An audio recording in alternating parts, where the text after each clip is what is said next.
Hello everyone, it's Luphisra here. I'm back to play more of Mercury Abbey. Hello Montario, you're actually on time. Yes, it's good to see you. So we're now in chapter 2, at the beginning of chapter 2, where it's the next day. Harrod and Willie just had taken the sweet dreams magical concoction potion last night and apparently had a good dream. I still don't trust it though. I still think that there's something wrong with the concoction, like with the potion, but that's just me. So we're gonna head to the library for breakfast apparently. Where is the library? I don't remember. Statue of the unyielding salons, who's the guardian of Nethermore. He represents protection and commitment. This is a divination area. Huh? Since when did it turn into a divination house? This place was off limits not long ago.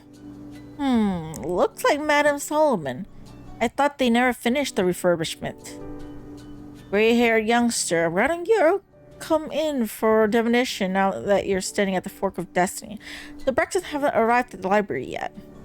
Let's go. I wonder if Madame Solomon prepared some new crystal ball. Yeah, we broke her crystal ball last time. Fine, I'll admit I'm quite curious about what the fork of my destiny looks like too. Ooh. I'll say this once, I'll say it again multiple times, that the art of this game looks fantastic. It looks fantastic.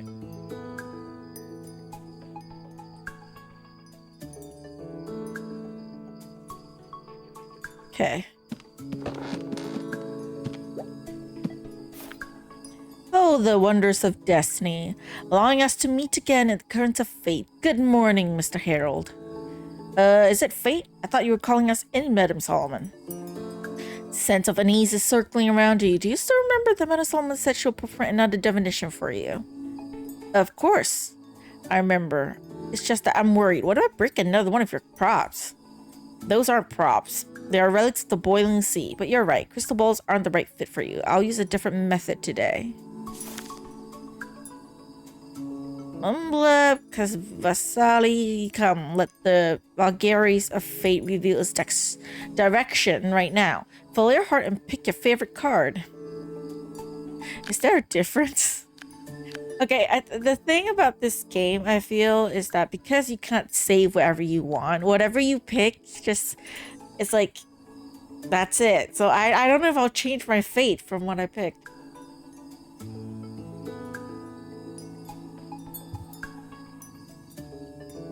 Honestly worried. Honestly worried.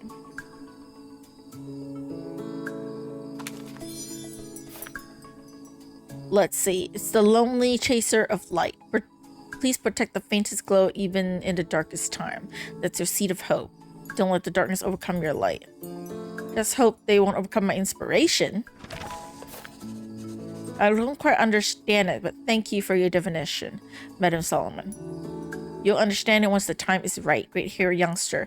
Beware of the abnormalities in your surroundings. I hope they'll guide you through critical times and lead you across the clouds. Thank you. That'll be 30 souls, including the broken crystal ball. As a kid, I'm confused. I mean, you have to pay for the stuff you break? 30? My book only costs 3. Fine, here you go. Hope they'll really guide me. Okay, lady. Okay, you told us you want to give us a definition. I mean, divination, whatever. I can't really speak well today, but you gave it like it's like supposed to be free. You should tell us beforehand why we have to pay for stuff. Seriously.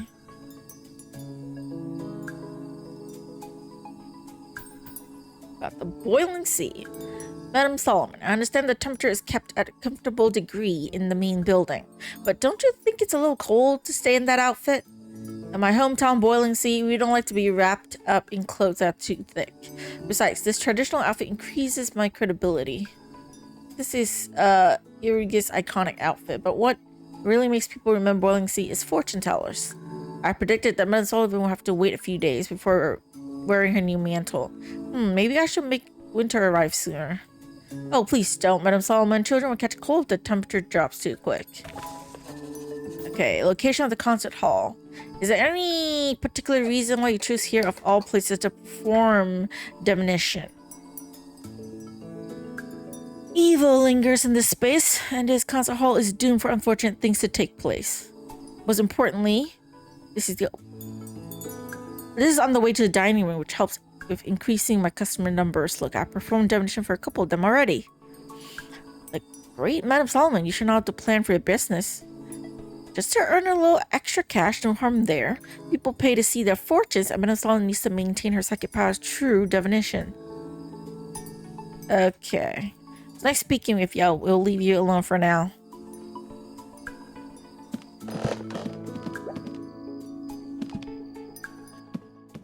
Okay. Oh, library is this side. Dining room is the other side. Okay. That's Papa Tooth and Dulban, so. Okay, his stuff is updated. Sleepy.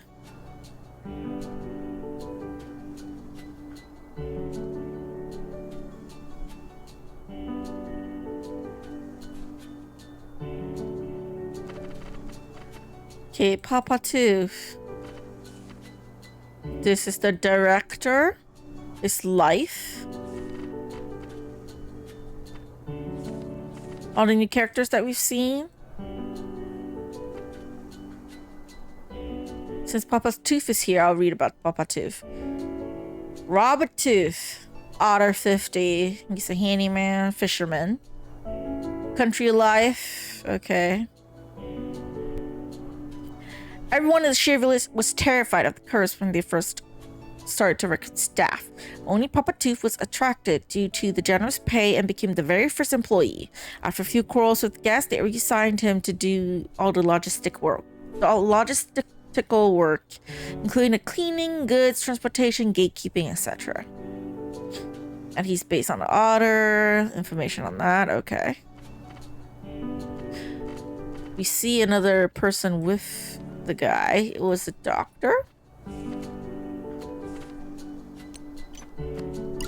Wait. Yeah, this person.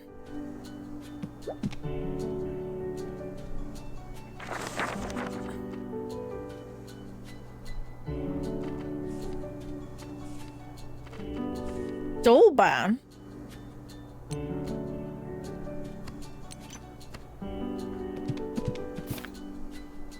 Chapon, okay. Morning, Mr. Harrod. The temperature at Timbone Hill is starting to drop from today onwards. Remember to keep warm. Good morning, Mr. Dobbin. I'm not that sensitive to that temperature. Actually, you know, us wolves prefer colder weather anyway. Pardon me, Mr. Harrod. I'm Chapon. Huh? Oh, my bad. I wasn't trying hard enough. Right. I heard their heavy fog will roll in soon. It's probably going to be one of these days. Once the fog rolls in, we won't be able to leave the mountain for a while. Are you saying I'm just trying to switch topic cover for your embarrassment? What? I didn't say a word. Seems like you have this talent with you. Oh, sugar, no way. And Solomon said something similar, but I can't possibly know how to read people's minds. Sorry for earlier. This may sound a little rude, but I can tell you guys apart. I mean, all ghosts look the same to us wolves. You're not the only one, sir, but it's quite easy to tell us apart. Abel is the one with red fur and short-tempered. Beam is the bulky one. Yellow one is Dolben. He's usually in the kitchen or outside mowing the lawn. As for me, I have beautiful blue hair and a carefully trimmed and curled beard. What, you still can't tell us apart? Well, I can't think of better ways than Mr. Harrod. Oh, no, that's not it. What was that I wanted to say? Hello, Papa Tooth. Did you just come back from the village? Yes, I'm just finishing off the handover with Dolben. This should be our last purchase in a while. Is it because of the incoming fog? Yes, little man. mountains are extremely dangerous once the fog rolls in. Last year, there was this guy who didn't listen. And Papa 2, the stock day isn't done yet. Where did we get up to? Let me have a think. That's it. A number of the croissants are... Okay, they're trying to stop us from finding out about the man who disappeared. So there is a man who went missing. They want to cover it up. Okay. I don't think I have met Dolben yet. I don't think I've talked to Dolben yet, so he's not on the list yet. Okay. This is Chapon, though. Is Elias Chapon. Or Capon. His race is Bada? Badal? I don't know. Okay, likes ecology and mysterious purple is his favorite color. Okay. Apart from Mary and Jumpo, Capon is also in charge of the reception. He's friendly and is known to his friends as the understanding Chapon. He always knows the right thing to do when guests approach him. Sometimes he knows them a bit too well. A few guests are paranoid by nature. You can say they're just cautious. They think Chapon is not what he appears to be, but Meadow Sullivan seems to take an interest in Chapon. He always said that he's talented and could feel this energy spiraling from him. Okay, I think it's this eye thing that he's wearing, because in the game they said that there are ancient relics that have powers. So as we have talked earlier with Madame Sullivan, she has the crystal ball. And in the last stream, you missed it, Montero, but we encountered this like metal box thing that housed ancient evil spirit, apparently. They call him the Black Dragon. Like, literally, that's his name. Of all names to give a villain, they call him just the Black Dragon. No, the Bad Dragon. Sorry, not the Black Dragon. He's black in color, but it's a bad dragon. Like, of all names, Bad Dragon, because he's like evil demon and then Bad Dragon. Because he's a dragon and he's bad? Not Bad Dragon, please, not that name. I mean, he is called Bad Dragon.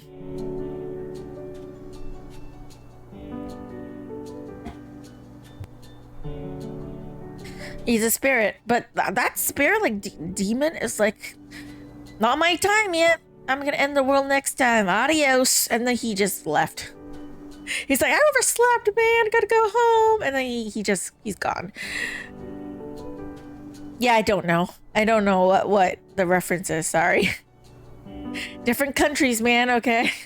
Probably not a trending thing where I'm from, so I don't know what you mean by Bad Dragon. But anyways.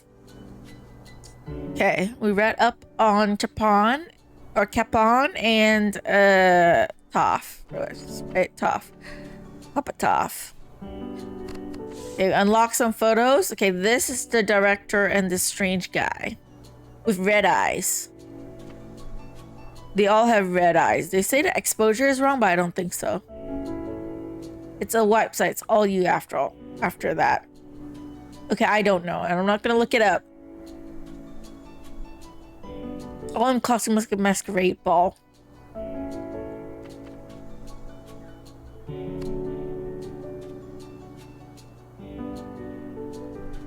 Okay.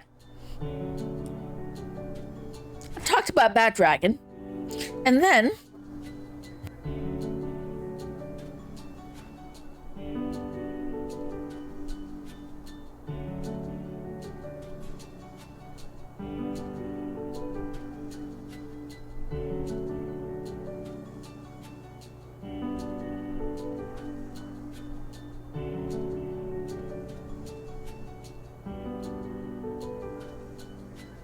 okay. And so, sorry, my mom came in for a bit. But these helmets that you see look like diving helmets. Our nephew Willie, when we were on our way here, we came in from the garden and he saw monsters that like floating heads and stuff. It's through the windows. I didn't see them all that clearly, but it kind of looks similar to this thing. I feel like it's weird. I feel like they're weird. Because, see,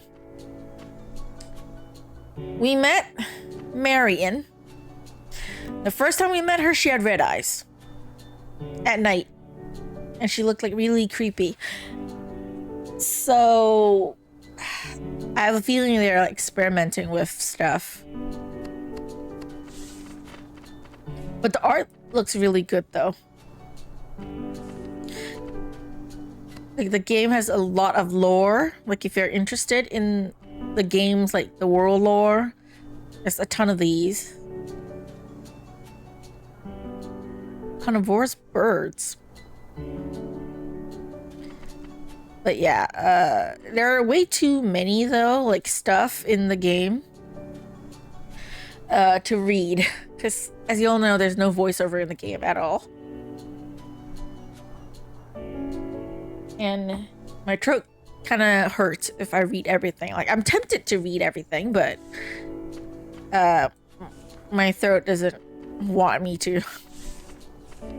I'll read the important things though, like the legend is pertaining to the game.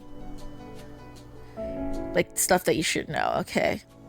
Tatted pages of Eloise, or actually it's Heloise, diary mentioned that she has been frequently falling into deep sleep lately and dreaming of things she has never seen before. The doctor found no issues, but she feels that something is amiss. I think it's this sweet dreams thing. Sweet Dreams Reservoir is a specialized device crafted for storing Sweet Dreams liquid, featuring precise temperature control and flow regulation. Mysterious liquid emits a soft blue glow within the glass bottle, as if ready to lull anyone into a dream at any moment. According to the director, this was an heirloom left by the manor's previous owner, displaying remarkable craftsmanship beyond the reach of ordinary artisans to replicate. Okay, because there are a lot of characters that probably are interested in. I will read them slowly. Like whenever I encounter someone, I guess. It's just... Okay, breakfast today is at the library, so let's go have breakfast. It's like they're not worried about dirtying the library. You know, like there are so many books and I don't know if there's a carpet or not. Because usually, like libraries have carpeted floors. They're not worried of like people dropping stuff and shit. Okay, Mr. Yanker Jr., regarding the three siblings of the nymph family, can you tell me more about it? Mr. Harrod, I knew you'd be interested. I begged Papa Tooth ages before you finally told me the rest. Do you still remember that I said the nymph family was cursed? That's the reason why everyone in the family passed away until eventually it's just the three siblings. Oh, I know. I read about it in that diary. The youngest sister is Heloise. She's the creator of most of the mechanisms here. You sure do know a lot, little man. The legend says that she's the scariest of the three. She was born with the curse. Eventually turned into a horrifying monster, scarlet eyes and long claws. Many villagers here said they had dreamed of this monster. If you were eaten by her in your dreams, then you'll never wake up again. Did I scare you? Jeez, Miss Athlete, stop it. Well, you're still here. Don't scare the child. I'm not that easily scared. My uncle told me most of these legends are made up. Besides, judging by the diary, Miss Heloise is a fun person. I don't think she's the monster. Speaking of scary things, I saw a strange glowing lizard in the corridor the other day. I nearly fainted.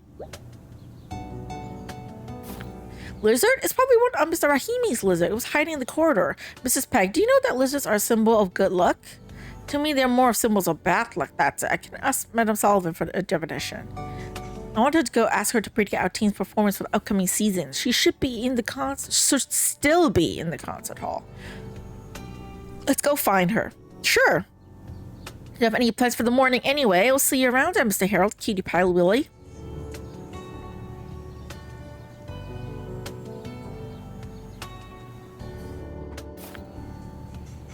Carol is still having conversation with others. I'm gonna talk to someone too. I'm a great socialite too. A social light too. Daddy always told me diplomacy is all about talking to different people.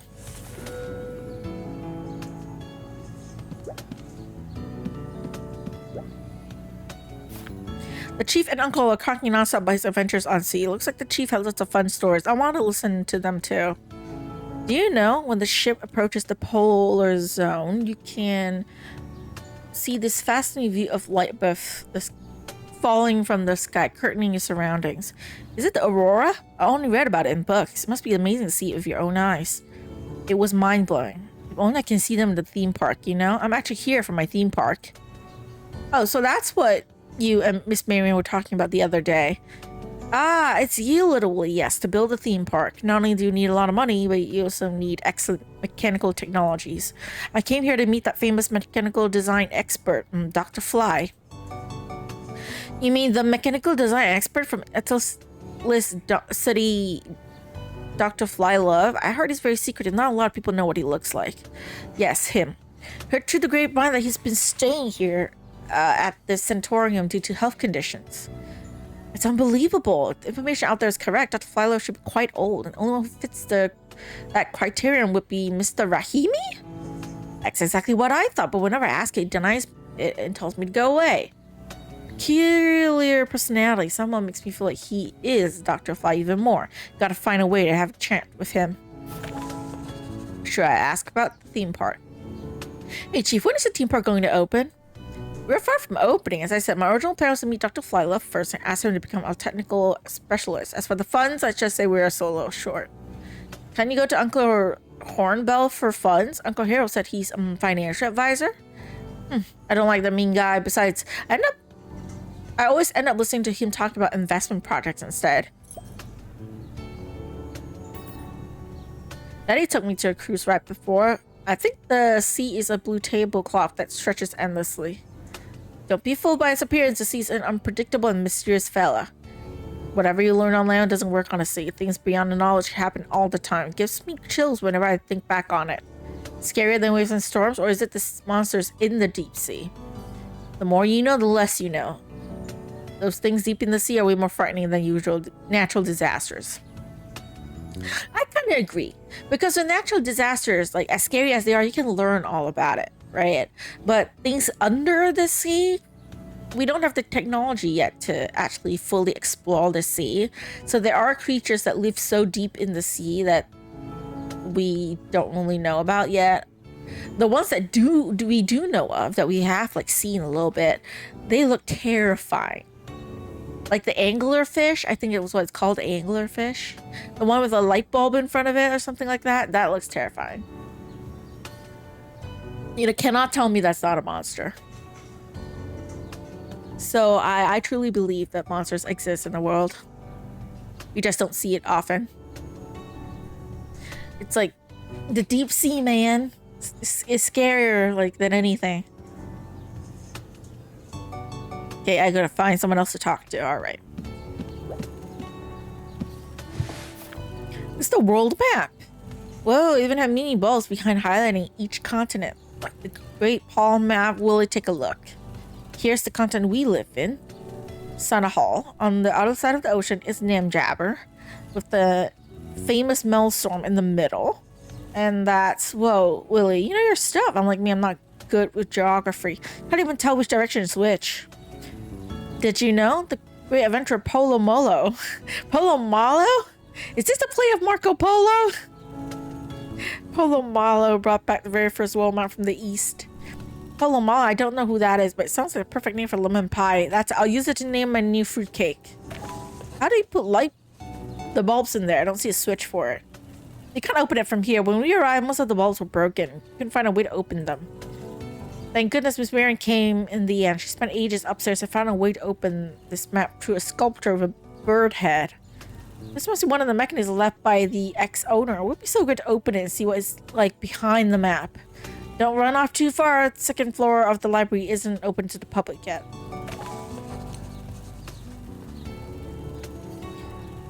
Okay, these are different continents. The Bajilo continent is closest to the Arctic. They have the longest coastal harbor in the world. The Tundra harbor, which abounds in krill. Southeastern part of Sanahal is a desert. Madam Solomon comes from the boiling sea there. Uncle Harold used to be a war correspondent in one of the desert countries there. The sun rises up eastern continent, moon shines upon the west. Okay. The hinterland of Namjabber has many rainforests. The largest among them is Chantilla. Some legends say that there's a huge hole in Chantilla that leads to the planet's core.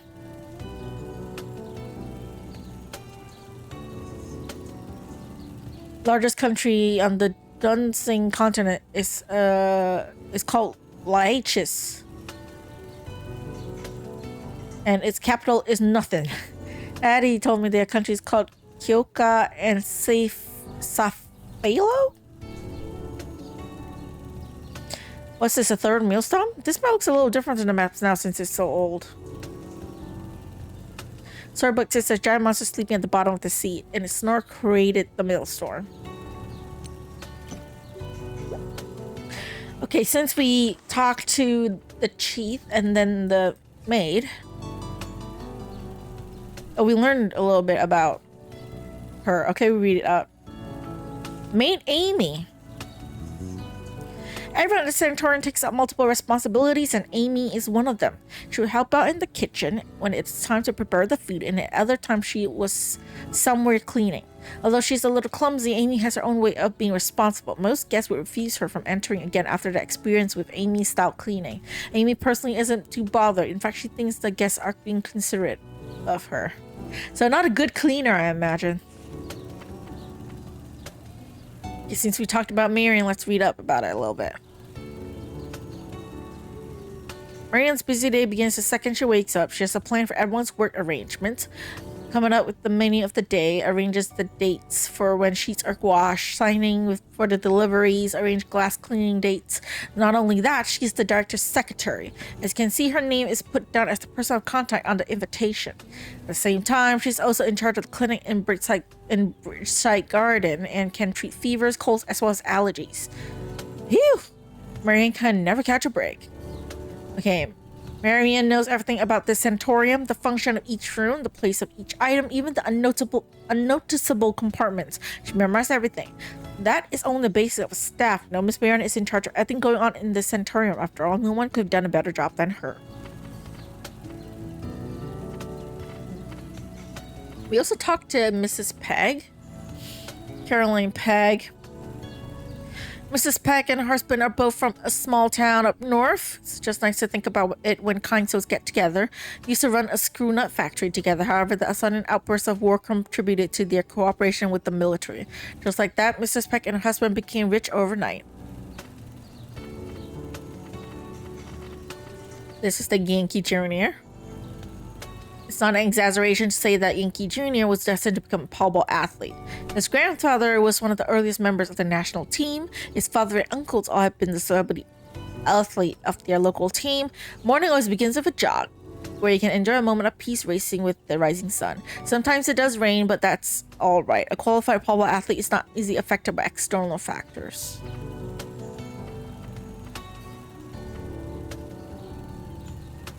Mr. Chi. Okay. McConnell actually served his enlistment longer than anyone. He boarded the Golden Triangle at the age of 17 to sail the ocean, singing, dancing, waltzing through the waves. He was chief. He is a chief, will always be a chief despite his retirement. Chief will always be the chief. McConnell will talk non-stop about his time on the sea and how it only took him 10 years to get to achieve from an ordinary deckhand. Following the footsteps of the legendary captain, they traveled the seven seas through countless dangers. It sure was an unforgettable time, but when you attempt to find out the reason for his retirement, he always refuses to answer. McConnell always had a dream of opening his own ocean-themed amusement park. He wants to put all the legends he witnessed into one place so children could experience the fun and adventure without being in danger.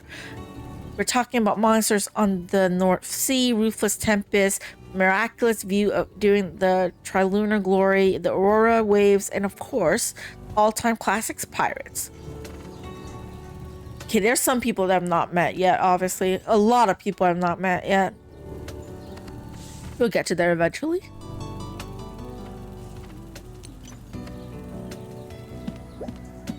This is Mr. Tin Soldier. Aloha, Ghostly Aussie. Welcome to the stream. It's good to see you. How's your weekend?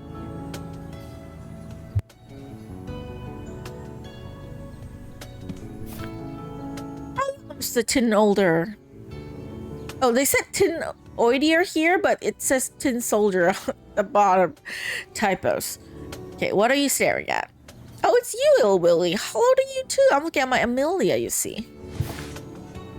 She's so cute. Is she a daughter? Yeah, she's my precious Amelia. Embedded in the face of the pocket watch is a dedicated photo of the little bear, smiling with a bow on its head and draped in a floral cape. My dear Amelia, she left me so wholeheartedly. But I wasn't a good father to her. I miss her so much. I really wish I could see her again. Until I came here, sweet dreams made every dream I had so real. And I thought I heard her laughter again and held her little hand. I'm sorry, Willie. I shouldn't have brought it up. Uncle Thénardier, please don't be upset. I don't know how I can make you feel better. Maybe I can give you a few dinosaur stickers the next time we see each other. Or my crayon drawings if you want. Thank you, Willie. You're a good boy. Uncle Thénardier, how do you take care of your business while you're here? I assigned it to someone else to take care of it for me. You know, those people who like to analyze financial reports and profits. They're doing a pretty good job running Joy Gear toys for me. I knew it. I was guessing your company's probably Joy Gear toys. I had a T-Rex toy from it. T-Rex Jackson designed a fellow myself. We're releasing new products to the collection soon. Looks like our paths had crossed a long time ago. Miss Thénardier, I have a secret for you. I saw him serve payment outside your room the other day. He was super suspicious. Maybe he was just checking the door, but I did hear Mrs. Peck complain that Ripperman was always around when they were having conversations. But I still believe that everyone here is nice people. Maybe he's just too busy at work. I mean, things here break all the time. The great Steph Willie would keep an eye on him and I'll figure out what all the things he's hiding. Uncle Thénardier, I gotta go now. Nice talking to you. I hope you'll be happy soon. So, yeah, I feel like it's sad. I feel like something bad happened to the daughter. Let's look for him. Okay. He's called Edward Thénardier. He's a shareholder of a toy manufacturer company. Okay. Mr. Thénardier used to be a lumberjack, but had to resign due to straining his muscles on his back and lower back. Later, he took the advice of a distant relative to invest all his savings into toy manufacturing. Just as when everyone thought he was scammed, he received a huge amount of dividends. Since then, toys had become a big part of his life and career. It was a cold winter day when a little girl said that she was going to the little island in the center of a frozen lake to pick a holly for her father so that he could get home quicker. Something she had read from the storybooks. Sophie wasn't as reliable as it seemed. By the time servants found her, she looked as if she had fallen asleep and was still tightly grasping onto the teddy bear. It was the most tragic day in Mr. Thénardier's entire life. From that day onwards, there is not a single night where he can rest peacefully without waking up from that nightmare. Aww, that's sad. That's so sad.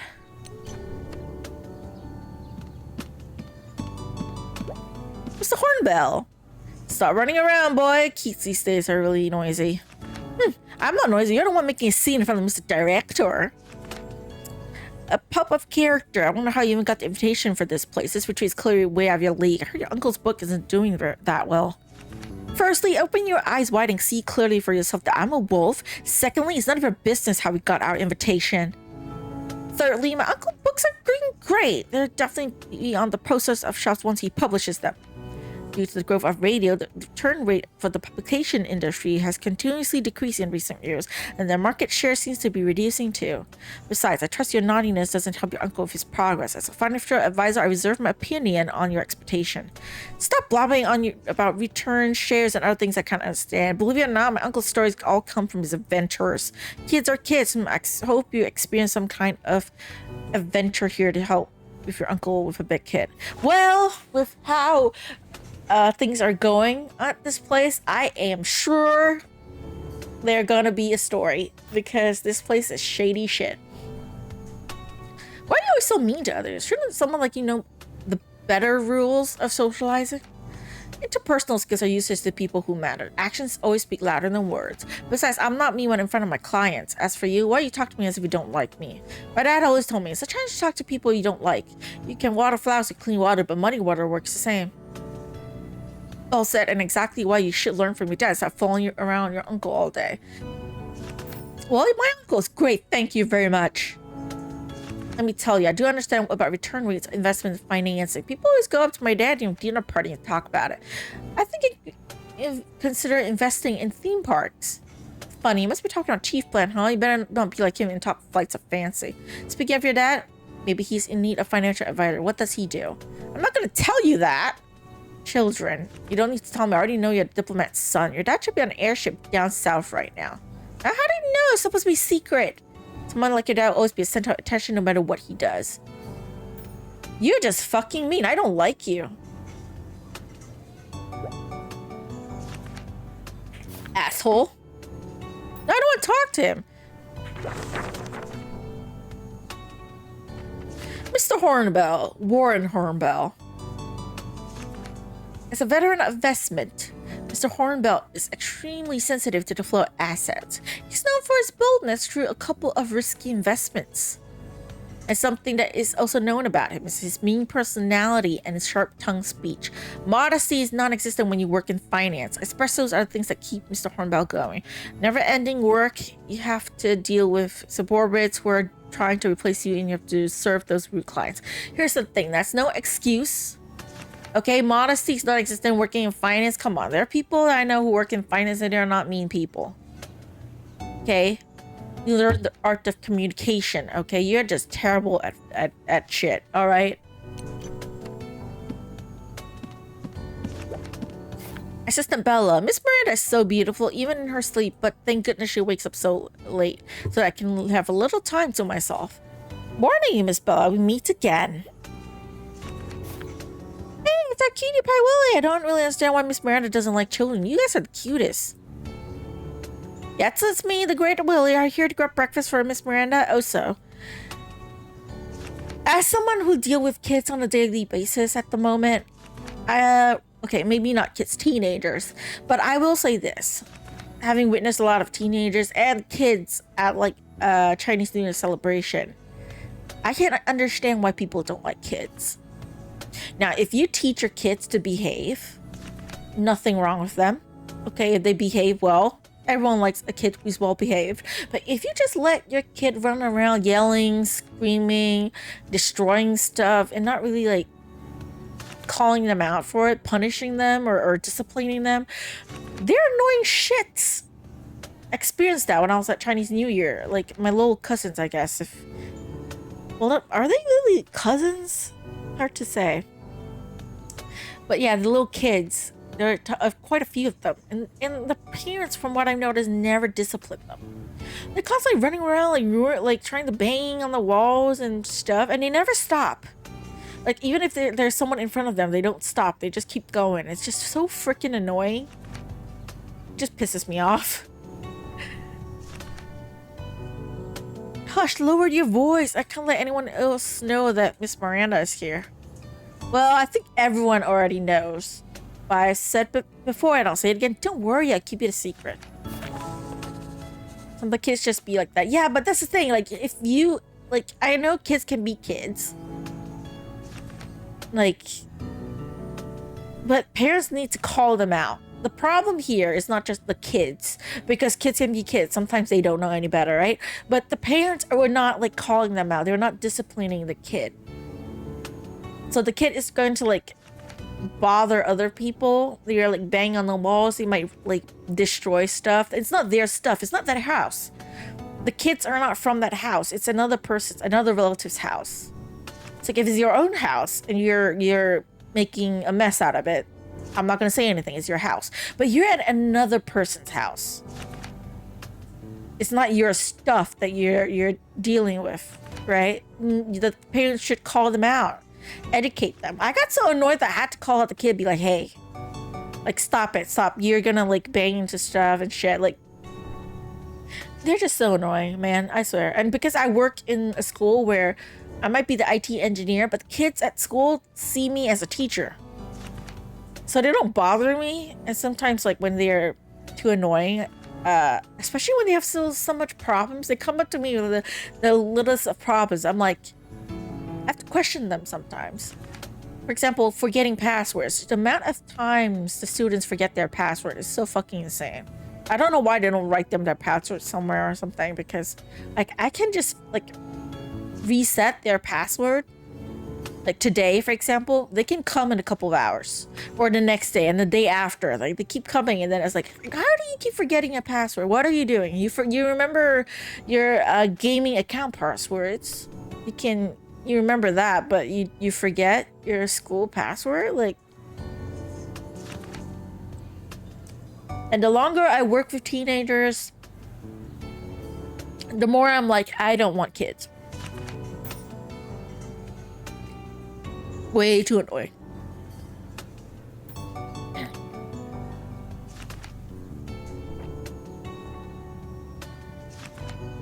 Okay. Miss Bella, the way you run around all day remind me of the reception in Miss Marion. Ariane has all the guests take care of, whereas I only have to look after Miss Miranda. Although this one is more difficult than all the guests combined. Sometimes I think about going back home. I do miss times I can just run around all day carefree, but Miss Miranda won't let me resign. I say she relies on you a lot, just like my uncle. He's always complaining about how much of a burden I am, but he's always comes to me when he's stuck. Oh, adults. Miss Bella, ever seen something unusual around the sanatorium? I'm helping out my uncle with finding some materials to help with his novel. Actually, I don't like this place at all. It's kind of spooky.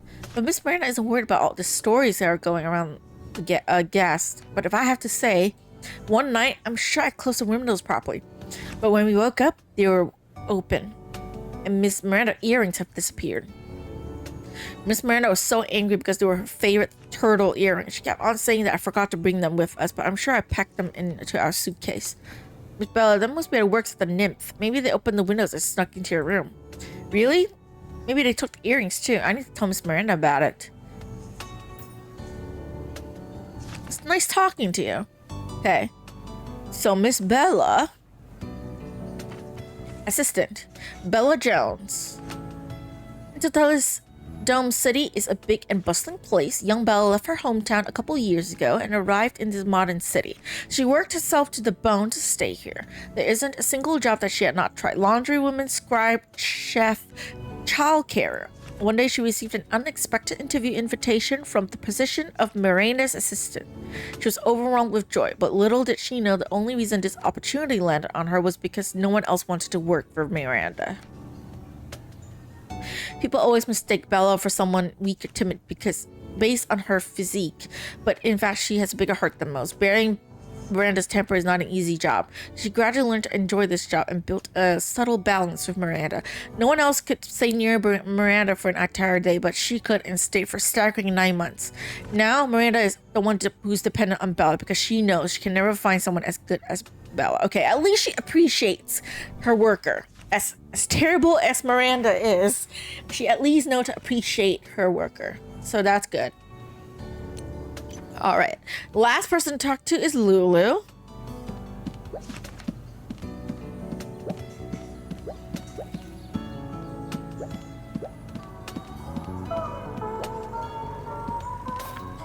Miss Lulu! What are you doing here? How strange. Oh, it's you, Willie. I found some slideshows in the library. I want to check out what's on it, but I can't turn on this projector. Let me see. My uncle taught me lots of repair techniques. This projector should be an easy job.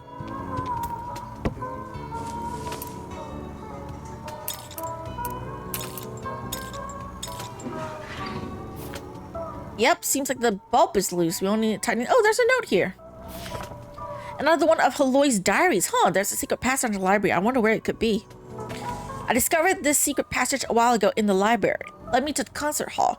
Specifically, the mezzanine where they used to run the maintenance for the chandeliers and curtains.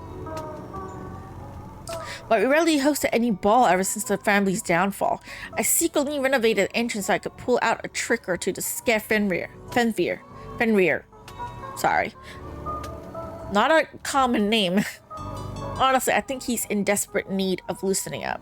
He's always so serious. But when I was about to put my plan into action, I overheard Fenrir and Norman talking about me. About the family legacy.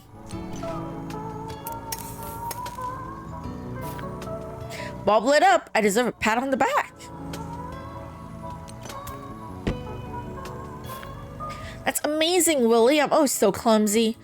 That's nothing. Let's put the slideshow and I want to watch it too. Oh, these runes are exactly the same as the ones on the clock in our room. Uh-oh, you have seen them before? Most of the excavated artifacts and ancient runes nearby have these runes. I didn't know that they had them here in the manor too. Ancient runes? There are runes here. I want to check them out. Yep, they're in the forest behind the manor. So it seems the Nib family has some kind of connection to the nearby ancient civilization. That's a moth. What does the other pattern look like? Can I see? Seeing the symbols in the clock, on the clocks in our room, and a diary from the greenhouse. What could it represent? The majority of the artifacts we excavated from nearby had the runes on them. I'm trying to work out their meaning.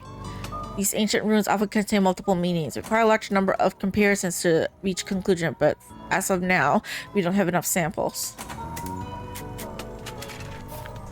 A big moth, huh? They have runes on its wings too. These must be those glowing moths we saw during the night. Ancient people here worship these moths. It could be the model for the nymphs. We speculate this worship originated from a much older period. These looks like the ninny pot I found earlier. They had similar holes in them too. We excavated many clayware like these. Seems to be some kind of ancient instrument. They're probably used for rituals and festivals. Although the marking is simple, it can play a lot of different melodies throughout the various combinations. That's another conversation. I feel like my socializing skills have increased. It's time to go back to being a great adventurer. Heard from Mrs. Peck that there might be a lizard out in the corridor. I'll go find it while Uncle is talking to a guest. But I want to talk to her about stuff. Miss Lulu, do you have any new discoveries lately? I do have this huge discovery. Do you know about the locked tower garden on North Avenue? I know about it. I saw it during a stroll with my uncle. He told me to stay away from it because it's dangerous. Did your uncle figure out the problem with it too? You shouldn't judge a book by its cover.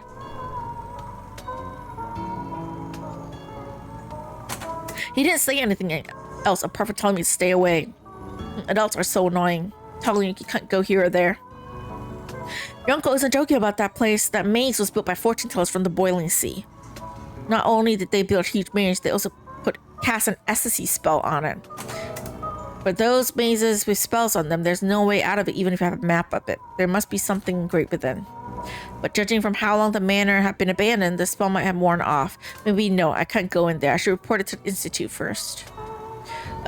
Miss Lulu is talking to herself again. I unlock forest dialogue. Okay. Miss Lulu, whereabouts is the ancient runes you just talked about? Apparently it's in the Cedar Forest back there. Heard all of it from Papa Tooth. I haven't been to it yet. Papa Tooth's the local here. Of course he knows about these. Gotta ask him how to get there. If you can't find the ancient ruins, don't forget to tell me about it. Field study is the first lesson in becoming an archaeologist. Well, that will have to come after the study of this manor. Or after the ancient ruins. Maybe I should finish those first. Miss Lulu is starting to decide which field study to prioritize. Okay, nothing else. Great adventurer Willie has more important stuff to do now. I'll come back to you later, Lulu.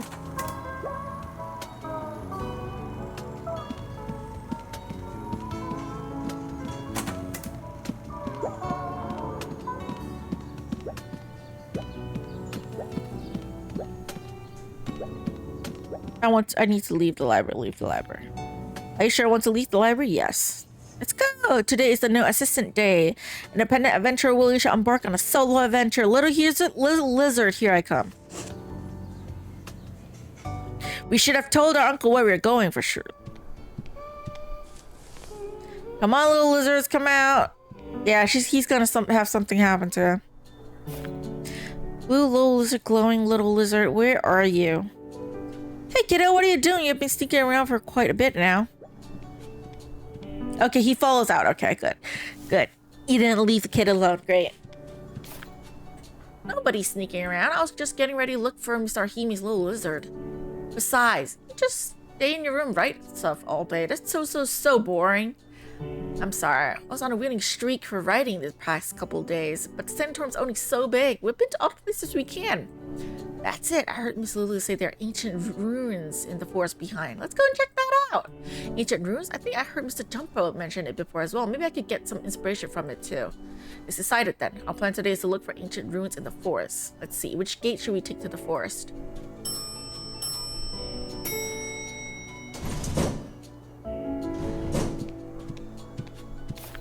Good morning, Mr. Harrod, Little Willie. How was breakfast this morning? It was excellent, Miss Marion. Delicious breakfast paired with reading. Couldn't have asked for more.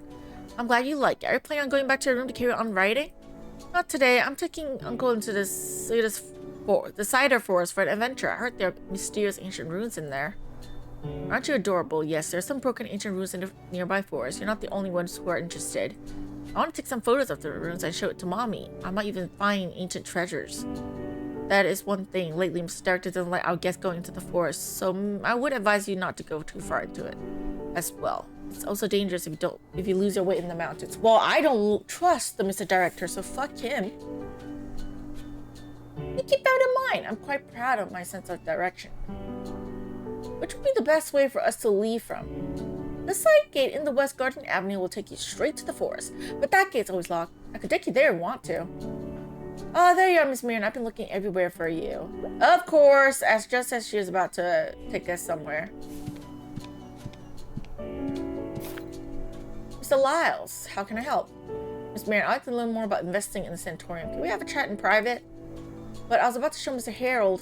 I think this is more urgent, right? Miss Marion, I believe Mr. Harrod won't mind as well. I do mind. Fuck you. Line up. And if you want to, like, talk about investments, why don't you go talk to the director about it? Jeez. Of course, Miss Marion, we can make our own way there. Thank you, Mr. Harrod. See you around. Let's go, Miss Marion. We can find somewhere quiet. So sorry, Mr. Harrod. If you take a left from the therapy center, you'll arrive at West Garden Avenue. It's the same direction as the spa center. Just be careful and don't go too far into the forest. See you around then. I don't like the lion, okay? Sorry. What's so secretive about investing in the sanatorium? Oh, could it be the one Mrs. Director talked about the other day? Huh? Is there really someone who wants to be a part of this? A businessman sees things differently than someone ordinary. Although Miss Marion was quite reluctant about talking to Mr. Lyles about it. Maybe Miss Marion wanted to join us on a forest adventure. Come on, no time to waste. Let's go. Oh, he just leads us there. Still on chapter 2. Stubborn gatekeeper. I mean to get past gatekeeper or something, I guess.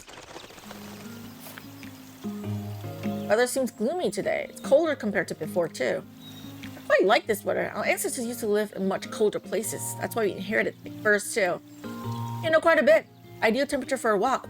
But don't we go now? Maybe take a left and we'll head to West Garden Avenue first. Before that, though, I really gotta pee, so I got to take a quick break here first.